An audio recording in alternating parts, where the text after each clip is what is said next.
All right, and we are recording. All right, Jason, can you hear me okay? Just want to make sure. Yes. Awesome. Okay, thank you everyone for in the future that's going to watch this. We have Jason Marsh here today, who's CEO of Flow Immersive, who's going to talk to us a little bit about interesting things surrounding the possible future of big data and how things are represented. So the way it's going to go is I'm going to speak for a little bit. Jason's going to speak for a little bit, and then we're going to talk through some interesting questions around all this new stuff. And hopefully you guys can put some more questions in the Slack channel after if you haven't had a chance to provide questions yet, and then we can keep the discussion going. So I'm going to share my screen to start here. And Jason, just want to make sure you can see my screen. Yes. Awesome. Okay, so as I said, this is Jason Marsh. Sorry for the pixelated picture, Jason. So I typically like to start these kind of discussions with language. So there's a lot of words currently, Jason, that I'm sure you'll agree with me. There's VR, virtual reality, augmented reality, XR, all these reality terms. My academic training is in philosophy, and philosophers haven't figured out what regular, real reality is like already. There's still a lot of questions about what's real. So I tend to use the word spatial computing just as a sort of framing for what you may talk about. And again, feel free to push back on this later and if you'd like a different set of words. It's really wild, wild west right now. And the image here is from 2019, I believe. It's the Microsoft HoloLens 2 demo. And I think this is a good example of that captures sort of the idea of spatial computing. And the way I like to think about it is this bottom thing right here, which relates best to this class, that traditional computing is really about data and logic, and then the spatial element is adding this 3D location data and things like that.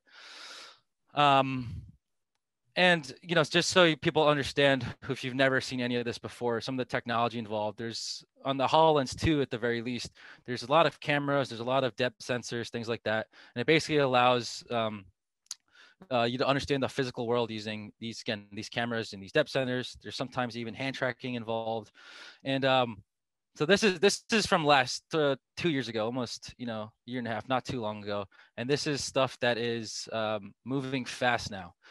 And I also like to frame this in terms of this really overused, but I think it's useful to, again, for framing. There's a quote by Arthur C. Clarke, great sci-fi writer, who wrote, any sufficiently advanced technology is indistinguishable from magic. And the reason I like bringing this up is because I like looking at sci-fi and how people in the past thought things would look like in the future. And for me, this really starts in 1997. For me, this augmented reality stuff. Hopefully you can see that GIF moving here, but there are these things called scouters in Dragon Ball Z, one of my favorite cartoons. I was 7 years old then.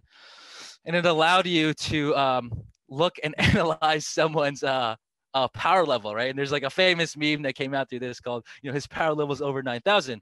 And this is interesting for a lot of reasons, because as soon as, XR, spatial computing, whatever word you want to use, started to come out. And just so you know how amazing this is, that this is a 1997, this representation on a cartoon, but you got to remember, we're still in like the flip phone era here. The iPhone didn't come out until around 2007, so around 10 years later.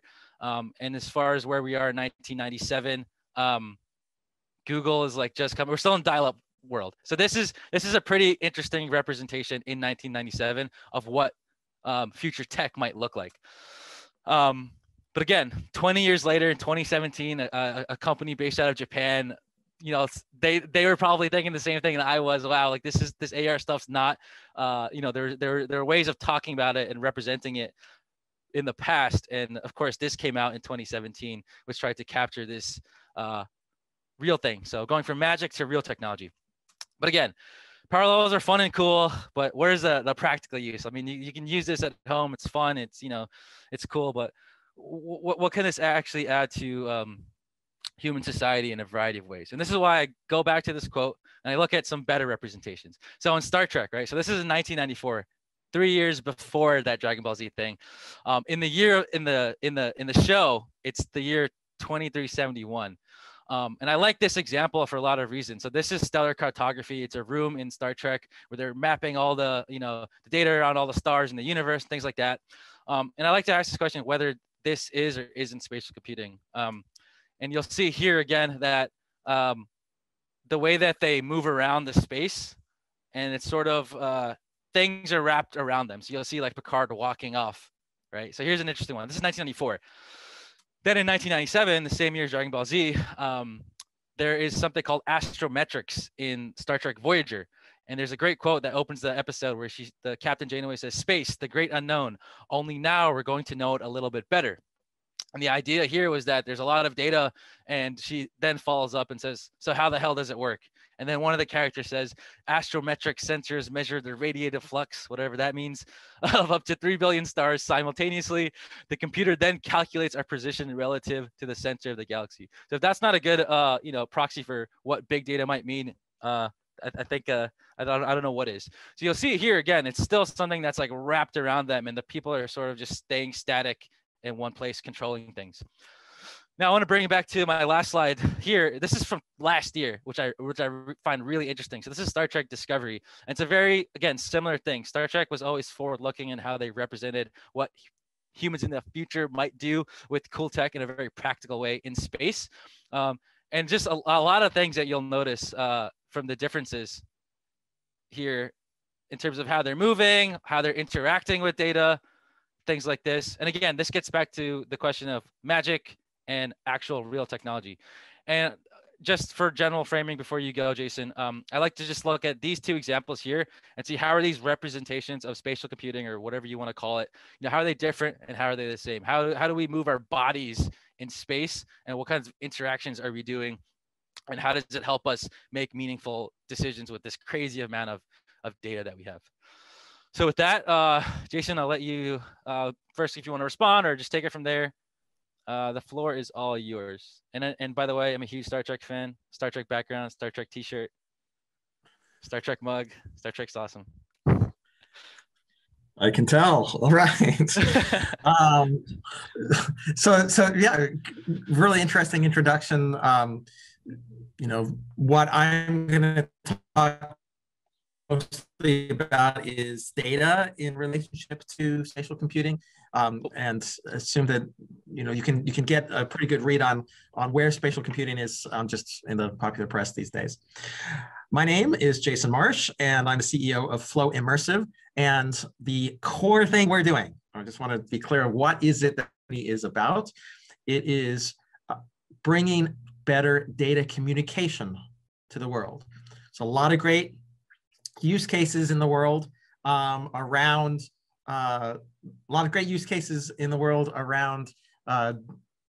analytics, and we're trying to say that we need to communicate better. So for example here, data everywhere, but not a drop to drink or anything to help you think. The goal of the company, and I think the goal of a lot of humanity, is to make better data-driven decisions.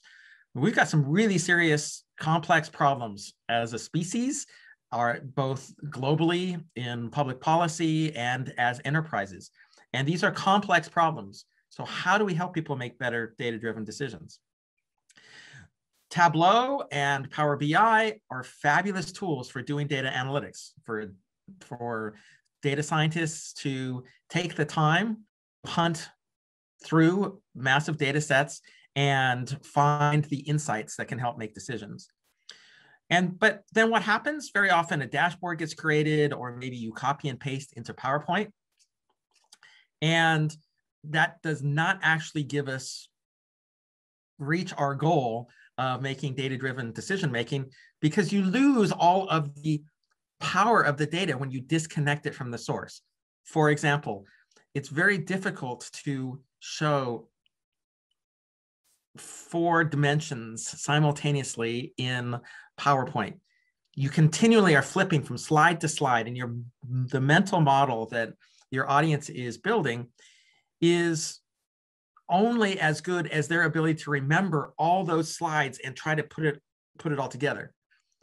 Remember, every time you hit the next button on a PowerPoint slide, the image in your audience disappears. It's like their visual cortex, you just blew that out of their mental model, and unless they're trying to remember it, it's gone. And it's very exhausting for our brains to try to put all these pieces together. What we're trying to do is show you that whole picture at once in front of you, and it happens to be most effective in spatial computing. Notice how long it took me to get to spatial computing. This is a system for better data storytelling, better data-driven decision-making, and spatial computing is just the tool to accomplish that. But in this example, right, this is a live flow. This is a live 3D world I'm showing here over my shoulder. I'm just integrating it here into Zoom in a comfortable way. You don't need a headset in order to help make some of these, help make better decisions. But it is a pretty amazing experience when you put this into a Magic Leap or an Oculus Rift and walk through your data. So that's the quick overview. And just, yeah, did that make sense, Adeeb? Did I get it right? Did I explain it in a clear way, or what, did I leave out anything any questions that you've got? Yeah, totally. No, that's great. And I think you touched upon a few things that I wanted to zoom in a little bit more on. One is again, the question of technology. So I opened up the, the framing that I had with the HoloLens. And the HoloLens, it's again, you can say what you want about the device, but just from a cost perspective, it's extremely prohibitive in that, what is it now? It's like $3,000, $2,000? $3,500 for HoloLens and $2,300 for Magic Leap is my guess right now. Right. And then, and you can sort of couch that in terms of sort of the enthusiasm that the market has had with VR, AR, and all these sorts of different technologies, how it's taking on and off. And what I really like about your product in particular is that it's device agnostic, in the sense that if you have the money to afford a HoloLens, you can use it. But if a competitor comes out that's way cheaper a year from now with some cool Star Trek technology, that hasn't been invented yet, you'll also be able to access it, because Flow is based it's a web XR solution. Is that right? So it's based on anything that can access a web browser. Correct. Great. Can you talk? Yeah. Go ahead. Yeah, the web is really important to us, right? Again, we're a communication tool. If you just want to communicate an idea to somebody, you don't want them to have to download an app. That doesn't make sense at all in the world. And so all throughout the value chain of an enterprise solution like this, you really want to focus on what does the customer need and how can you reduce any barriers to their successful adoption of your product, of course. And the web is the most powerful way of doing that. It turns out that we're one of the biggest web XR sites in the world, which is surprising to me. Most of the spatial computing world has gotten sucked into the app stores, whether it's an Oculus app store or Magic Leap app store, and they're building tools based on these, full installed apps. But it turns out that if you're the UN and you just want to talk about data, you don't want to have to worry about app stores. You don't want to have to worry about apps, and you especially not yet want to worry about hardware. So the web is a really fabulous way that we can get all of our content out to the world as quickly and efficiently as possible. Perfect answer. And I totally agree. From my background and interest is mostly in the learning, schooling, education, whatever word you want to call it. And again, the question of access there is huge. And it's tied to all sorts of questions of equity. If you can't access the high power devices, will the digital divide make other issues of equity even worse? But something else that you mentioned, right? So where you were at, say, pre-COVID, pre-pandemic based and versus now, do you see that there's a little bit more interest based on this sort of thing that's happened with the whole world, where we're sort of forced to communicate through all types of computer mediated communication, Zoom, all these tools where, face-to-face communication has sort of been disrupted. What effect has that had on your product in particular? I think that it really has helped our product, especially now. People are pretty zoomed out, right? But we also pretty much all recognize that Zoom is here to stay. yes, there is going to be in-person meetings, but there's going to be a lot more Zoom meetings post-pandemic than there was pre-pandemic. Certainly the, Gartner and the other analysts were predicting that remote meetings would be much more important even before COVID hit. So COVID just accelerated us. It kind of jumped us into the future a little bit. So on that front, if you're trying to communicate over Zoom all the time, let's figure out a way to communicate in a much more engaging, satisfying way, right? Putting data over your shoulder. Come on, this is way more interesting and much more powerful in helping you to make the points that you want to communicate. For example, here, this is from the last election. We can very quickly have a conversation about where are the blue counties, where are the red counties, how many votes are in those counties, and zoom all the way in and say maybe you want to have a good conversation about what's going on in Colorado or Utah around these votes. And even the next step is to say, hey, in reality, the country is not red or blue, it is purple. So let's take a look at just use, in this case, a little bit of color to help us see how blue or red it is, but purple is the actual reality. So can you communicate this same idea with PowerPoints over a Zoom call? Well, yeah. Will it stick in the eyes, in the minds of your audience? Nowhere near as much. And that is, I think, been really beneficial to us as a company. And yeah, our inbound customers are seeing a lot of just this simple Zoom integration as their first step on this path to spatial computing, and find it very practical and exciting. And yeah, I think that COVID has increased our sales significantly. Oh, interesting. And just to be clear for our future time travelers, meaning the people who are going to watch this in the next week or so. So what you were just doing that live in the web browser, right? Yes. Here, I'll actually share my screen instead of putting it over my shoulder, so you can see the whole window. Okay.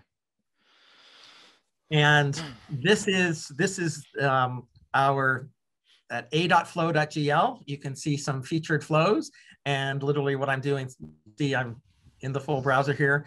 I just say, hey, I want to view this, or I want to edit that, and it loads that specific flow and walks us through it. You can tell we call these things flows, and because it's not a presentation, it's not a full interactive spatial app. Instead, it is its own thing. It's a series of steps through telling a data story. And you can go to this URL, a.flow.gl, and explore some of these on your own. Awesome, cool. And the next thing I want to bring up, so you brought up, how you have a Zoom integration currently, and you just also said that I think you were kind of like getting at the fact that sort of like it's a tool, it's something you can use. So how does this fit in with competitors? Are your competitors like things like Tableau, Power BI? Where do you fit into that? So it's a pretty interesting space we're in. It's actually a blue sky area. We've certainly had a lot of VCs communicate to us that we're creating a new market category as opposed to a direct competition with really anyone else in the market. So let me try to justify that statement, because that's a pretty bold statement. So who actually uses Tableau and Power BI? The end user of those systems are data analysts and scientists. Now they're trying to make this system simpler and simpler, and they're getting along there. And so you are getting dashboards created by Tableau are being used by sales leadership and things like that in order to see the monthly sales, regional monthly sales, et cetera. But the core user is still an analyst. Who is the core user of a data story? Well, for us, we've got two key audiences, which is executive leaders who are trying to make better decisions, and the general public. Basically, you want to communicate an idea using data to a broad audience. I guess another use case is like in a sales meeting. And is that for, again, the end audience is a decider who's going to be able to grant you this contract, whatever your product is. So the analyst in Tableau is a very different user, has different goals, has different training than the presenter, salesman, communicator in our use case. And because it's such a different end audience, it feels like a totally different competitive landscape. In some ways, maybe we're competing more with PowerPoint than with Tableau. And I think we all can recognize some of the limitations around PowerPoint, especially the limitations when you are trying to show good data in PowerPoint. Yeah, and I find that so interesting. And again, I've been pretty, into the XR world for the past 2 to 3 years. I've seen a lot of different products, but again, I love the fact that you're based on the web, and I think one of the ways you can think about your competition not only being PowerPoint, but also even like Google presentations and things like that, because it's so easy for you to, again, use something like Zoom or whatever other computer mediated communication tool that we might be using a year from now or however long from now, but it's still something that you can just quickly plug and play from your browser, which I love. Again, but as someone that's also been in the XR space, education, not from like schooling, but just educating people on what spatial computing is, what VR is, what AR is, what MR is, what XR is, all the new words and all the new the buzzwords in this crazy wild west space is right now. So what has the experience been like as far as customer education? Do you think that you're creating something new? And I think you kind of already answered that a little bit, but I'd love to hear your thoughts on that. Well, yeah, there certainly are some challenges to creating a company and defining a new market category. there's no doubt. And there's plenty of examples from the past, graveyards examples from the past, like MySpace really defined the whole, what was called Web 2.0 at the time, the whole social media space. And obviously they got completely eaten by Facebook. Even, Netscape defined what a browser was, and they got eaten by Microsoft. So first mover advantage has some challenges, certainly, and it can take a long time to get that audience educated.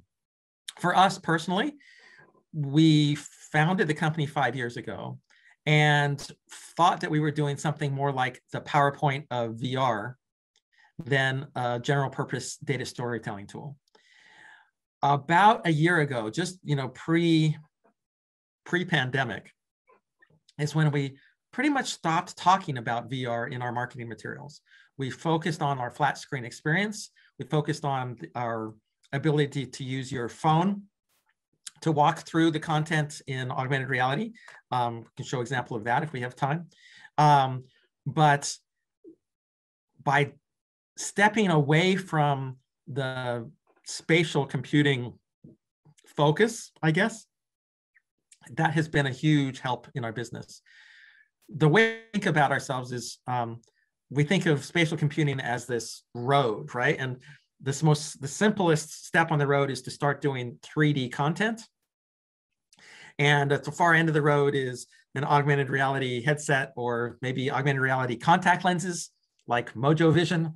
And we think that we can provide value all the way along that road. And that's why seems like that's starting to be a really successful strategy. But I got to tell you, business radically changed when we stopped talking about virtual reality and started talking about data storytelling as our primary aspect of what we're accomplishing for our end users. That's fascinating. I think that's interesting because I think you avoided the buzzword and you got straight to the meat of what is the practical use of the thing that you're using.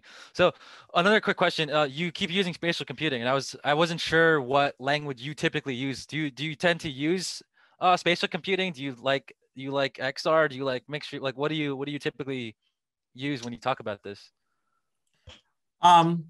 So I actually like XR mostly. I think it's the most yeah, extended reality is the broadest term. Spatial computing was emphasized a lot by Magic Leap, and I think it also is a good term, but I don't think most people understand what it means yet.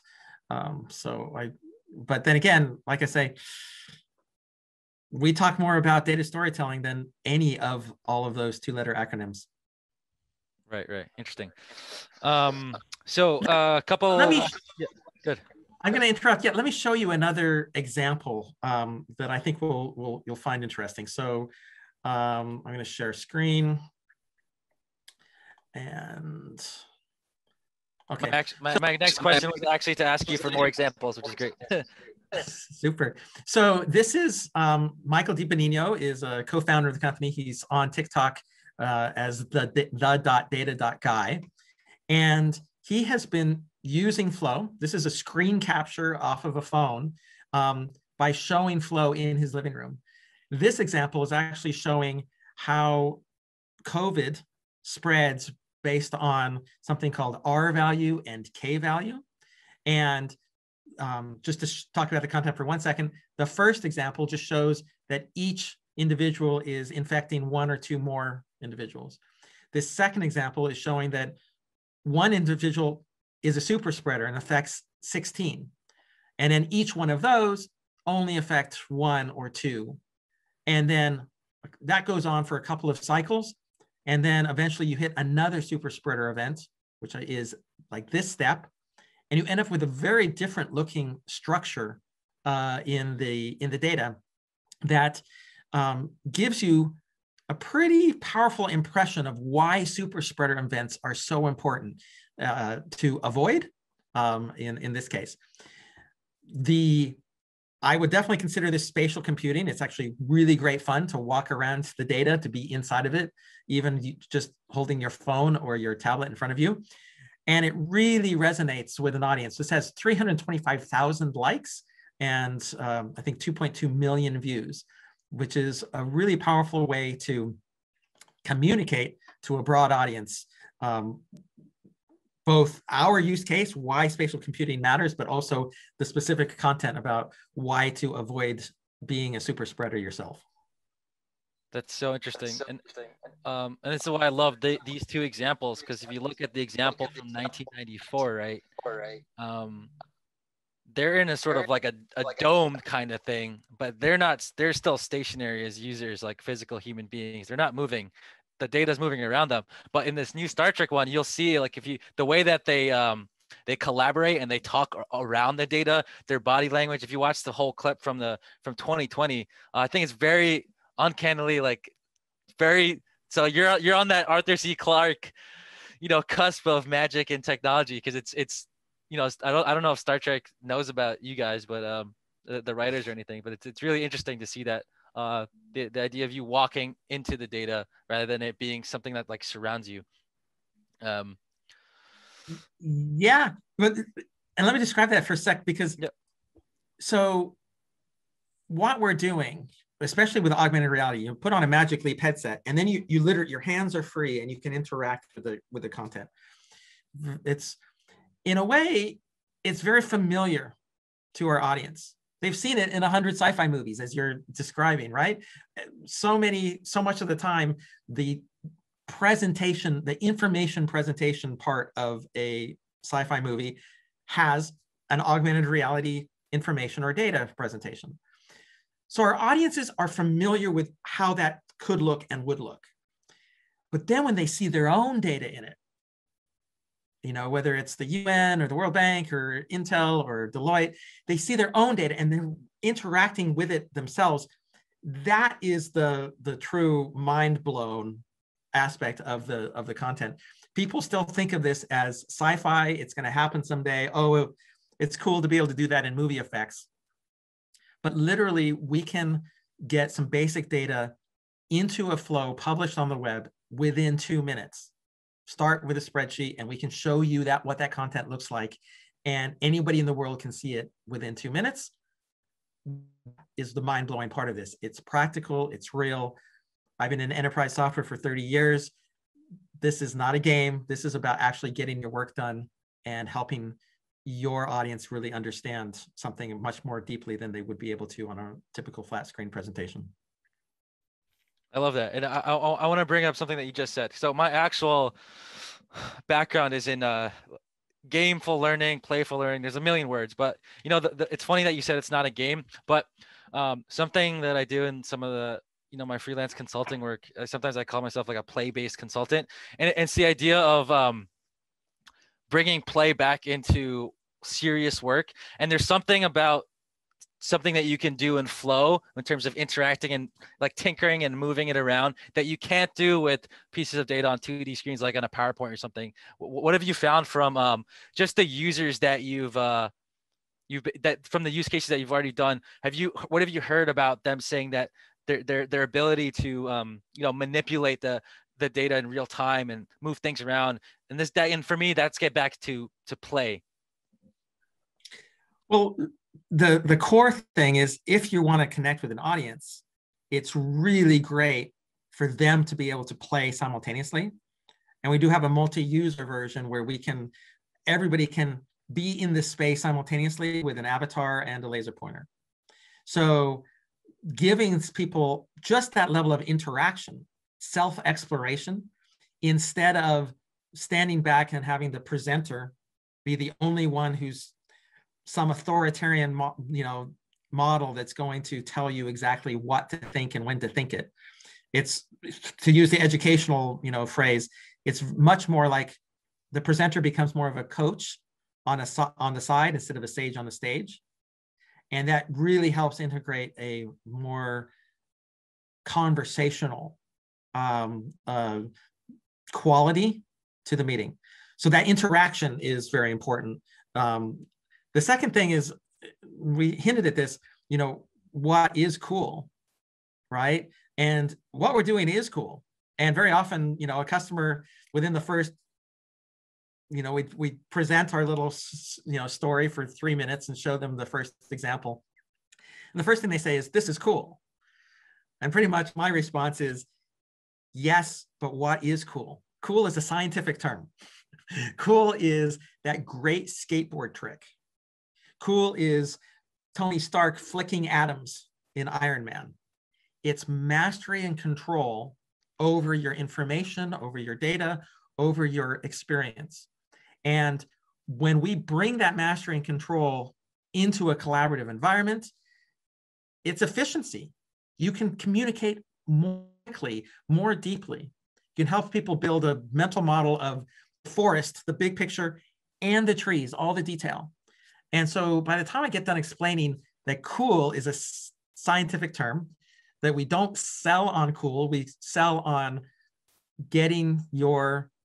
helping you accomplish your goal better, just data-driven decision-making, that really resonates with folks. And then at the end, we always say, yeah, but it is cool. I love that. I'm going to start using that. I like cool as a scientific term. Cool. So another big thing is like, so what are the biggest challenges right now that you see, if you can, things that you can share, either with currently with Flow or things that you're seeing in this space, and whether that's challenges to adoption, challenges in whatever sense that you think is relevant here. So at least for the last 6 months, we've kind of had an exponential growth curve. And so our biggest challenges are what you would expect from that. So it's hiring quickly enough, responding to the insane amount of incoming inquiries. We've completely stopped trying to cold call anybody. We don't have time for any of that anymore. In terms of sales, we're just responding to as a marketing tool has been very effective. We've got like 9 million views over the last few months, and that is bringing in a lot of inbound enterprise and government opportunities. You wouldn't know that those people are on TikTok, and sometimes they say, "Hey, my daughter showed me this," so our biggest challenge right now is taking advantage of the being able to take advantage of the opportunity that's in front of us. That's great. It's awesome. That's fantastic. Those are all great problems to have. So one last thing that I want to ask is, so where do you see this 1 year from now? Where do you see this? And I'm keeping that loosely defined, whatever this refers to. Where do you see this 5 years from now? And what do you think about when Star Trek makes a show 5 years from now? What types of data representations? No, so given that this stuff is going to move, it's going to continue to develop over the next 5 years. Say a Star Trek show comes out in 5 years. What kinds of representations of data do you think that the writers, given that they're in this sort of like social, world of seeing examples like flow actually be real things that you can do very easily, what do you think they might do? So 1 year from now, 5 years from now, and what will future Star Trek shows say about 100 years from now? Wow. Well, 1 year from now, flow will be much easier to use and still growing rapidly. And the ease of use is actually probably the most important aspect that we're continuing to work on, as opposed to the fundamental use case of just, data floating in space in front of you and interacting with it. That we're pretty darn good at that already. And there's new layouts and visualizations that are important, but the core is pretty solid. So it's how do we continue to make this fit into the enterprise workflow more and more quickly and efficiently. 5 years out, Apple will have released its augmented reality headsets. They'll probably be to version 2 or 3 by that point, where with a pretty small pair of glasses, we will be able to experience this content all around us all the time, as much or as little as we would like. Flow at that point, I think, in the center of a burgeoning industry, and it will be nice to have, even though we got there a little early and had to struggle for years because of that, I think it will feel like we're in the right place at the right time. It's going to be very important that people have the ability to create the good content, the thing they want to talk about in the meeting. And that's the place that we play. And I think that also the whole society will be much more comfortable and familiar with using data to make their point. I think that the time of anecdotes has faded. These emotional little stories that politicians tell, nobody believes them anymore. That world has changed, and data is the solution. How can we? Yes, we can still talk about the individual and their human emotional experience, but we're going to need to be able to see that individual in the bigger context. And data is how we're going to be able to do that. And I think we'll all be comfortable with that and actually insist on it. A data-driven presentation is going to be the only way to make a decision in the future. What will Star Trek look like? What will the designers of Star Trek look like when they play with this? I actually don't think it'll be that different, frankly. I mean, the resolution will be better, and there'll be, all kinds of, but, subtle improvements. But the iPhone, like an iPhone as an example, once you establish the correct form factor and you work out the details around that, chances are it's going to stick for a while. And obviously the visual designers of the sci-fi movies, a lot of them have come to the same conclusion, whether independently or borrowing from each other, that this is a way that we're going to want to communicate. And obviously we have, taken their lead and been inspired by them. So I wouldn't be surprised if data communication looked pretty similar in the movies 5-10 years from now than it does, pretty similar to how it looks now. That's my guess. I tend to agree with you. I don't think it's gonna change too much. I think the robustness maybe, but I think that's the sort of representations that are are going to be around. All right. Thank you so much again. If there's, oh yeah, before that. So if people want to get in touch with you, how can they get in touch with you?